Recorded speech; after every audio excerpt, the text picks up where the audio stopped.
أعوذ بالله من الشيطان الرجيم بسم الله الرحمن الرحيم إن هذا القرآن يقص على بني إسرائيل أكثر الذي هم فيه يختلفون وإنه لهدى ورحمة للمؤمنين إن ربك يقضي بينهم بحكمه وهو العزيز العليم فتوكل على الله إنك على الحق المبين إنك لا تسمع الموت ولا تسمع الصم الدعاء إذا ولوا مدبرين وما أنت بهذه العمي عن ضلالتهم إن تسمع إلا من يؤمن بآياتنا فهم مسلمون وإذا وقع القول عليهم أخرجنا لهم دابة من الأرض تكلمهم أن الناس كانوا بآياتنا لا يوقنون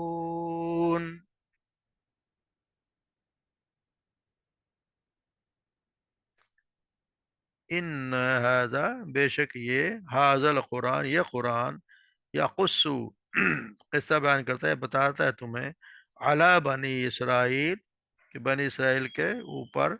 اکثر الذی ہم فی یختلفون جن کے بارے میں اکثر ان کی باتوں کے بارے میں جن میں وہ اختلاف کرتے ہیں، یعنی قرآن یہ بے شک قرآن بنی اسرائیل کے سامنے اکثر علی بنی اسرائیل ان کے سامنے ان باتوں کو کھول دیتا ہے جن میں وہ اختلاف کرتے ہیں۔ وَإِنَّهُ لَهُدًى وَرَحْمَةٌ لِّلْمُؤْمِنِينَ اور بے شک یہ یقیناً ہدایت ہے اور رحمت ہے مومنین کے لیے۔ ان ربک بے شک آپ کا رب یقضی بینہم فیصلہ کرے گا بینہم ان کے درمیان بحکم ہی اپنے حکم سے، وَهُوَ العزیز العلیم اور وہ خوب غالب اور خوب جاننے والا ہے۔ فتوکل علی اللہ پس توکل کیجئے اللہ پر، انک علی الحق المبین بے شک آپ کھلے حق پر ہیں، واضح حق پر آپ ہیں۔ انک لا تسمع بے شک آپ نہیں سنا سکتے الموتى مردوں کو، ولا تسمع الصم اور نہ ہی آپ بہروں کو سنا سکتے ہیں، دعا اذا ولوا مدبرین ان کو آپ کوئی بات سمجھا نہیں سکتے، اذا ولوا جب کہ وہ مدبرین اپنے پیٹ پھیر کے جا رہے ہوں، پیٹ پھیر کے جانے والے ہوں، یعنی بہروں کو اپنی پکار نہیں سنا سکتے، اپنی کوئی نصیحت ان کو نہیں کر سکتے، وہ پیٹ پھیر کے جا رہے ہوں۔ وما انت بہادی العمی اور نہ ہی آپ ہیں ہدایت دینے والی یا ہدایت کی راہ دکھانے والے اندھوں کو عن دلالت جب وہ اپنی گمراہی میں پڑے ہوئے ہیں۔ ان تسمعوا الا من یؤمن بآیاتنا آپ تو یقیناً آپ تو سنا سکتے ہیں انہیں، آپ تو انہیں کو سنا سکتے ہیں جو میں یؤمن بآیاتنا جو ایمان لائے ہماری آیات پر، وہم مسلمون اور جو مسلم فرما بردار ہو۔ وَإِذَا وَقَعَ الْقَوْلُ اور جب واقع ہو جائے گا قول، یعنی بات مکمل بات کا وقت پورا ہونے کا وقت آ جائے گا، علیہم ان پر، اخرجنا لہم دابۃ من الارض تو ہم نکالیں گے ان کے لیے دابۃ زمین سے ایک جانور، تکلم جو ان سے باتیں کرے گا، ان الناس کانوا بآیاتنا لا یوقنون کہ بے شک کہ لوگ یہ جو لوگ ہیں کانو بیات لا ہماری آیات پر یقین نہیں کیا کرتے تھے، کانو تھے بھی آیاتنا ہماری آیات پر، لا یوق ہماری آیات پر یقین نہیں کیا کرتے تھے۔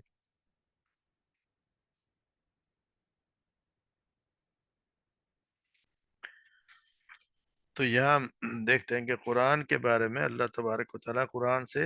یعنی کہ پیچھے ہم پڑھا ہے کہ اللہ تبارک و تعالیٰ نے اپنے جس طرح مخلوق کی پیدائش کی ابتدا کی، اسے دوبارہ زندہ کرنے کے ان کے اسباب پہ گفتگو کی ہے، تو اب نبوت پر اللہ تبارک و تعالیٰ آپ صلی اللہ علیہ وسلم کے نبوت پر دلائل دے رہے ہیں کہ آپ صلی اللہ علیہ وسلم نبوت کے اس بات میں، چونکہ قرآن ہی سب سے بڑی دلیل ہے، اسے سب سے پہلے اسی کا ذکر فرمایا۔ تو اس کا ذکر یہ ہے کہ آپ اللہ تعالیٰ فرماتے ہیں کہ قرآن آپ صلی اللہ علیہ وسلم کے معجزات میں سے ایک ہے، جو اس بات کا ثبوت ہے کہ آپ اللہ تبارک و تعالیٰ کی طرف سے مبعوث ہیں، یعنی اللہ تبارک و تعالیٰ کی طرف سے ہی یہ آپ بھیجے گئے ہیں۔ کیونکہ وہ خود دیکھتے ہیں کہ آپ صلی اللہ علیہ وسلم امی ہیں، اور امی کے زبان سے اس قرآن میں ان واقعات کی حقیقت کھولی جا رہی ہے جو بنی اسرائیل کی تاریخ میں گزرے ہیں۔ حالانکہ خود بنی اسرائیل کے جو علماء ہیں ان کے درمیان بھی ان کی تاریخ کے واقعات میں سخت اختلاف ہے۔ تو یہاں یہی بتایا جا رہا ہے کہ بنی اسرائیل کے جو عالم ہیں ان کو بھی اس پہ اختلاف ہے، اور یہاں یہ بھی بتا دیا گیا ہے کہ ان میں سے اکثر وہ اشیاء بیان ہے جن میں وہ اختلاف کرتے تھے، اور ان کو یہ بھی بیان کرتا ہے کہ ان میں حق اور درست بات کیا ہے۔ جیسے دیکھتے ہیں کہ وہ بہت سی باتوں میں بٹے ہوئے تھے، جیسے انہوں نے نعوذ باللہ جو یہودی تھے انہوں نے تو عیسیٰ علیہ السلام کو بالکل ہی جھوٹا اور بلکہ ولد الزنا کہا کرتے تھے۔ جو نصارہ ہے انہوں نے ان کو اتنا غلو کیا کہ انہیں اللہ تبارک و تعالیٰ کی ذات یا ان کا بیٹا بنا بیٹھے، نعوذ باللہ۔ یعنی یہ ایسے بہت سے مردن کے درمیان سخت اختلاف پائے جاتے تھے، تو ان پہ حق اور اعتدال کی راہ قرآن نے واضح کر دی، اور قرآن نے صاف کر دیا کہ عیسیٰ علیہ السلام جو اللہ کے بندے اور اس کے رسول ہیں۔ اسی طرح یہ بھی بتا دیا کہ اللہ تبارک وہ بغیر کسی باپ کے مریم علیہ السلام کے اللہ تبارک و تعالیٰ کے حکم سے پیدا ہوئے۔ مگر یہ کہ پھر یہ بھی بتا دیا گیا ہے کہ اکثر وہ چیزیں بیان کرتے ہیں ان میں اختلاف کرتے ہیں۔ تو مطلب یہ اس میں یہ بھی اشارہ ہے کہ بہت سی باتیں ان میں ہیں جس نے یہاں اللہ تبارک نے بیان کی ہی نہیں، کیونکہ اس کا کوئی مقصد نہیں، اس سے کوئی فائدہ نہیں ہوتا تھا۔ اس سے ان کے بعد خطاؤں اور لغزشوں کی پردہ پوشی ہے جو ان سے سرزد ہوئی۔ تو دوسرے اللہ تبارک و تعالیٰ دوسرے کا فرماتے ہیں سورہ مائدہ میں پڑھا ہے کہ اہل کتاب بے شک تمہارے پاس ہمارا رسول آیا ہے جو تمہارے لیے ان میں سے بہت سی باتیں کھول کر بیان کرتا ہے جو تم کتاب میں چھپایا کرتے تھے، اور بہت سی باتوں سے درگزر کرتا ہے۔ بے شک تمہارے پاس اللہ کی طرف سے ایک روشنی اور واضح کتاب آئی ہے۔ تو وہاں بھی اللہ تبارک کو یہی بتایا کہ بہت سی چیزوں کو واضح کرتے ہیں، بہت سی چیزوں سے اللہ تبارک و تعالیٰ درگزر بھی کرتے ہیں۔ پھر یہ فرمایا انہ لہدی و رحمت للمؤمنین، یہ ہدایت ہے اور رحمت ہے، مگر ہے کس کے لیے؟ مومنین کے لیے۔ اگرچہ تو یہ قرآن تمام جہانوں کو خبردار کرنے کے لیے نازل ہوا ہے، اللہ تبارک سب کے لیے ہے کہ اللہ تبارک نے قرآن تو نازل کیا سب کے لیے، سب اس ہدایت حاصل کریں، مگر اس کی ہدایت اور رحمت انہی کو حاصل ہوتی ہے جو اس پہ ایمان لاتے ہیں۔ اور ایمان لانے والے بھی یعنی ایمان والے لوگ ہی ان کی گمراہیوں سے بچتے ہیں، جن میں بنی اسرائیل اور مشرکین عرب جو ہے مبتلا تھے۔ تو اس کی قرآن کی بدولت انہیں زندگی کا سیدھا راستہ ملے گا، اور اسی کی بدولت ان پر اللہ کی رحمتیں ہوں گی جن کا تصور بھی بنی اسرائیلیہ کو یہ قریش کے کفار کر نہیں سکتے تھے۔ چنانچہ ہم دیکھتے ہیں کہ چند ہی سال میں وہ لوگ جو سراسر بالکل گمراہی میں مبتلا تھے ہدایت میں دنیا کے امام بن گئے، اور ان پر اللہ تبارک و تعالیٰ کی اتنی رحمتیں ہوئیں کہ وہ زمین کے بہت بڑے حصے کے حکمران بن گئے۔ مگر یہ حاصل انہیں کو ہوتی ہے، جیسے سورہ میں پڑھا، سورہ بقرہ کے شروع میں پڑھتے ہیں کہ کس کے لیے یہ قرآن نازل ہوا ہے۔ ذالک الکتاب لا ریب فیہ ھدی للمتقین الذین یؤمنون بالکتاب الغیب، یہ جو باتیں جو بتائی گئی پانچ ہم المفلحون تک، یہ ان لوگوں کے لیے ہے جو ایمان لائیں گے، پھر اس سے فائدہ اٹھانے والے لوگ ہوں گے، مگر اٹھائیں گے وہی۔ پھر اللہ تبارک و تعالیٰ فرمائے ان رب یقضی بینہم بحکمی، ان ربک یقضی بینہم بحکمی، بے شک تمہارا فیصلہ کرتا ہے ان کے درمیان اپنے حکم سے۔ یعنی اللہ تبارک و تعالیٰ اور وہ وہی غالب اور علیم علم رکھنے والا ہے، یعنی کہ جس طرح آم، آپ کے رب نے دنیا میں ان کے اختلافات اور جو تورات میں تحریفات کرتے تھے اپنی طرف سے، مطلبی بیان میں بھی لفظی بھی تحریف کرتے تھے، مطلب بھی اس کا اپنی مرضی کے مطابق بنا لیا کرتے تھے، چھپایا بھی کرتے تھے، تو اس کو سب کا اللہ تبارک نے یہاں پہ اس کا بھانڈا پھوڑ دیا۔ اور اسی طرح وہ قیامت کے دن بھی اپنے حکم کے ساتھ ان کے درمیان فیصلہ کرے گا کہ کون حق پر تھا اور کون باطل ہے، کیونکہ وہ سب پر هو العزیز العلیم، وہ سب پر غالب ہے، اس کے فیصلے نافذ کرنے سے کوئی روک نہیں سکتا، اور وہ سب کچھ جانتا ہے، اس سے کوئی بات مخفی ہے نہیں، اس لیے اس کے فیصلے میں کسی غلطی کا کوئی امکان بھی نہیں ہے۔ تو یہ قیامت کے دن اللہ تبارک و تعالیٰ سب کے درمیان فیصلہ کر دے گا، اور وہ پھر حق کے ساتھ فیصلہ ہوگا، کیونکہ کوئی کہ اللہ تبارک و تعالیٰ عالم الغیب ہے، اس کے لیے تو کوئی چیز چھپی نہیں ہے، اور نہ ہی پھر اس کے سامنے کوئی بول سکے گا کہ یہ اللہ تعالیٰ سے اگر بولے گا تو پھر ہم پڑھا ہے کہ اس کے اعضا بھی خود گواہی دیں گے کہ تم یہ کرتے رہے ہو۔ پھر اللہ تبارک و تعالیٰ فرما رہے ہیں انکا آپ صلی اللہ علیہ وسلم سے کیا فرمایا تھا، انک لا تسمع الموت ولا تسمع ثم الدعاء وجا ولو مدبرین. تو اور پھر بلکہ یہ بتایا کہ ان کو توکل علی اللہ، اللہ پر اللہ پر ہی توکل کیجیے. انک علی الحق المبین، اور وہ یقیناً تو آپ تو واضح حق پر ہیں. یعنی آپ صلی اللہ علیہ وسلم کو تسلی دی گئی کہ اللہ تبارک و تعالیٰ کے فیصلے کا انتظار کرتے ہوئے اس پر بھروسہ رکھیں. دشمنوں کے آپ کو جھٹلانے کو، یا ان کے جو وہ آپ کا مذاق اڑاتے ہیں ان کو، یا آپ کو ایذائیں پہنچاتے ہیں اور آپ کے خلاف سازشیں کر رہے ہیں، اگرچہ یہ ساری باتیں آپ کو پریشان کرنے والی تو ہیں، مگر ان آپ تمام معاملات کو اللہ کے سپرد کر دیں، کیونکہ آپ تو واضح حق پر ہیں جس سے سچا ہونے میں کوئی شبہ نہیں ہے. اور جو حق پر ہو پھر اسے فکر مند ہونے کی ضرورت بھی نہیں ہے، کیونکہ اللہ تبارک و آخر کار غلبہ تو حق ہی کا ہوگا. تو آپ کو تسلی دی گئی، پھر آپ کو یہ بھی بتا دے گا کہ آپ کی ذمہ داری نہیں ہے، کیونکہ بے شک نہ تو آپ مردوں کو سناتے ہیں اور نہ بیروں کو اپنی پکار سناتے ہیں جب کوئی پیٹ پھر کر پلٹ جائے. یعنی یہ بھی آپ کو اسی لیے کہا گیا ہے کہ ان لوگوں کے قرآن پر ایمان نہ لانے کی وجہ سے آپ دل گرفتہ نہ ہوں. یہ تو اپنی ضد اناز اور ہر دھرمی کی وجہ سے انہوں نے طے کر رکھا ہے کہ انہوں نے ایمان لانا ہی نہیں ہے. تو یہ کافر لوگ تو اس طرح جیسے مردے ہیں جنہیں دعوت دینا اور نصیحت کی کوئی بات سنا دینا قطعی سود مند نہیں ہو رہی، ان بہروں کی طرح ہیں جو پیٹھ پہ دے کر بھاگ کر رہے ہوں.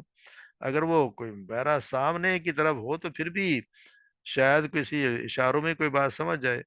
مگر پیٹھ دے کر بھاگنے کی صورت میں تو ممکن ہی ہے کہ وہ کوئی بات سن سکے. تو اسی لیے ان کو یعنی روحانی موت اور روحانی بہرے کو جسمانی موت اور جسمانی بہرے پن کے ساتھ تشبیہ دی جا رہی ہے کہ مردوں کو کوئی بات سنائی نہیں جا سکتی. تو یہاں اسی لیے فرمایا جا رہا ہے کہ آپ کو پریشان نہ ہوں، یا آپ کا یہ کام نہیں ہے، آپ کا کام تو صرف یہ ہے کہ آپ پہنچا دیں، آپ اپنی بات جو ہے وہ پہنچا دیں.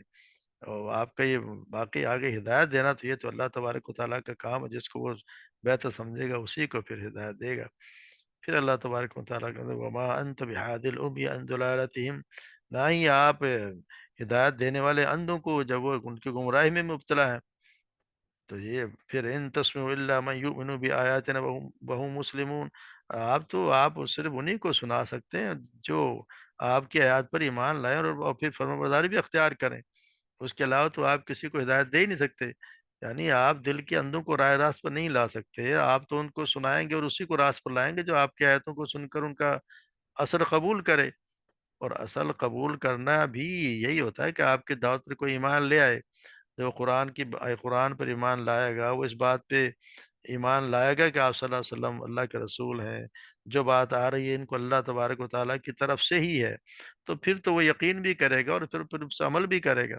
مگر ایک شخص اگر یہ ماننے کو تیار نہیں کہ آپ رسول ہیں یا یہ آپ اللہ کے تبارک و تعالیٰ کا کلام سنا رہے ہیں، بلکہ وہ تو یہی کہا کرتے تھے کہ آپ تو خوب نعوذ باللہ آپ تو کوئی شاعر ہیں، یا آپ کو کوئی جن کا سایہ ہو گیا ہے، فلاں ہو گیا ہے، یا آپ جھوٹ بولتے ہیں اپنی طرف سے گھڑ لیتے ہیں، یا کسی اجمی سے سن کے کہ آپ کا یہ کلام بیان کر رہے ہیں. تو ایسی جب حرکتیں کیا کرتے تھے، آپ کا مذاق اڑاتے تو آپ کا کام نہیں ہے، ان کو آپ سنا نہیں سکتے. آپ پہ تو وہ ایمان لائے گا جو آپ کو مانے گا. اور پھر اللہ تبارک و تعالیٰ نے آخر میں یہ بھی بتا دیا ہے کہ جب یہ بات وقت پورا ہو جائے گا، واقع ہو جائے نہیں، جب ماننے کو تیار ہی نہیں ہوں گے، سب سے جب برے لوگ رہ جائیں گے دنیا میں، جب سب سے ہی برے لوگ اس دنیا میں رہ جائیں گے، تو پھر اللہ تبارک و تعالیٰ پھر یہ ہے کہ پھر جب قیامت قریب آ جائے گی تو جس کا ان سے وعدہ کیا جا رہا وہ وعدہ پورا ہو جائے گا. تو پھر ہوگا کہ وَإِذَا وَقَعَ الْقَوْلُ عَلَيْهِمْ أَخْرَجْنَا لَهُمْ دَابَّةً مِّنَ الْأَرْضِ، پھر ہم زمین سے ایک جانور نکالیں گے جو ان سے کلام کرے گا کہ فلاں فلاں لوگ ہماری آیات پر یقین نہیں رکھتے تھے. یعنی وہ وقت ہوگا جب قیامت قریب آ جائے گی جس کا وعدہ ان سے کیا جا رہا ہے.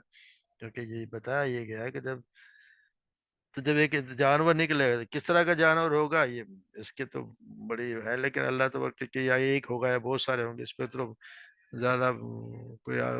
نہیں پتہ چلتا کہ ایک جانور ہوگا، مختلف جگہ نکلے گا. مگر یہ ہے کہ جانور زمین سے نکلے گا. کچھ لوگ کہتے ہیں کہ مکہ میں نکلے گا اور حرم میں نکلے گا، کچھ کہیں اور بتاتے ہیں. بہرحال اللہ تبارک و تعالیٰ بھی یہ ہے کہ جانور نکالیں گے، جب ہم زمین سے ایک جانور نکالیں جو نوخی قسم کا ہوگا تو وہ جانور پھر قیامت کی علامت میں سے ہوگا. تو پھر اس کے بعد جب قیامت کی ہم پڑھا ہے کہ جب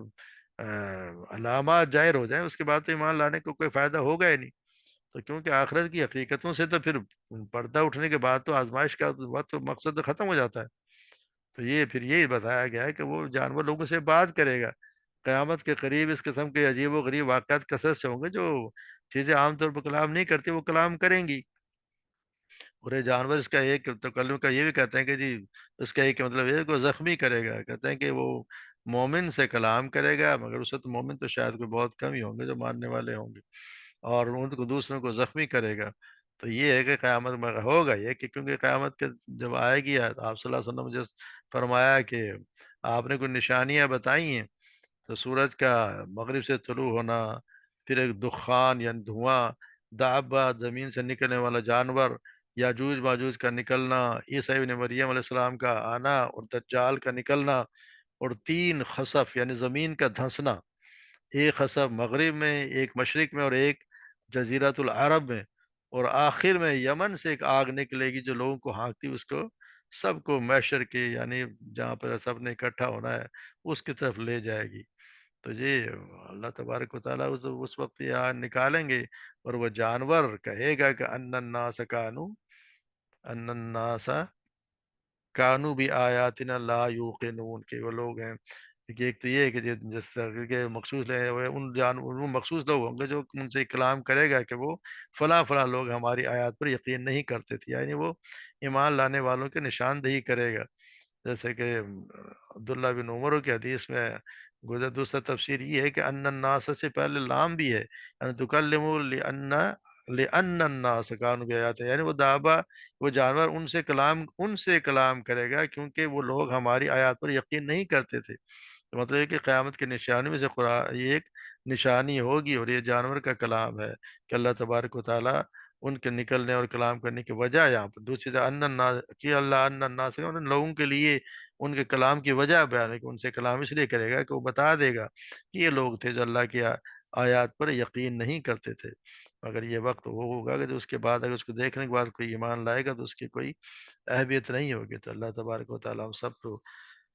ایمان پہ قائم رکھے، اور اسی لیے ہم کہتے ہیں کہ اللہ تبارک و تعالیٰ ہمیں اہدنا الصراط المستقیم مستقل اللہ اس پہ قائم رکھے، اور ہمیشہ ہمیشہ کے لیے رکھے،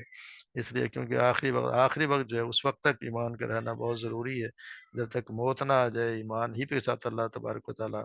موت دے، کیونکہ وہی نجات کا ذریعہ ہے، ورنہ کہ اس وقت مسئلہ ہو گیا تو اللہ تبارک و تعالیٰ رحم فرمائے۔ اللہ تبارک ہم سب کو سمجھنے کی توفیق عطا فرمائے، اس پہ عمل بھی کرائے، اور ہمیں نیک کام کرنے کی توفیق عطا فرمائے۔ وما علینا الا البلاغ۔